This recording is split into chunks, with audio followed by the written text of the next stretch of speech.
Number 1, सुबह brush करने से पहले पानी पीने से पाचन शक्ति मजबूत होती है। इसके अलावा मुंह में खराब बैक्टीरिया भी जमा नहीं होते हैं। 2, बुखार आने के बाद अगर मुंह का स्वाद बिगड़ गया है तो एक लौंग मुंह में रखकर चुसे और बाद में इसे चबाकर खा लें। 3, लड़कियां अक्सर चेहरे पर होने वाले मुहासों से परेशान रहती हैं। इसके लिए एक बड़े चम्मच नींबू के रस में एक बड़ा चम्मच गुलाब जल मिलाकर मुहासों पर लगाना चाहिए। 4, डार्क सर्कल से छुटकारा पाने के लिए दिन भर खूब पानी पीना चाहिए। इससे शरीर हाइड्रेटेड रहता है, जिससे आई बैग्स को सिकुड़ने में मदद मिलती है और डार्क सर्कल कम जाते हैं। सफेद बालों को जल्दी काला कैसे करें?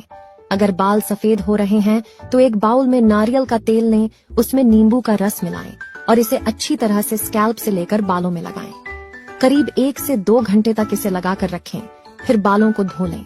सप्ताह में जब भी हेयर वॉश करें उससे पहले इसका उपयोग कर सकते हैं। इससे आपके बाल नेचुरल तरीके से काले हो जाएंगे। हेल्थ और ब्यूटी टिप्स के लिए हमें अभी फॉलो करें।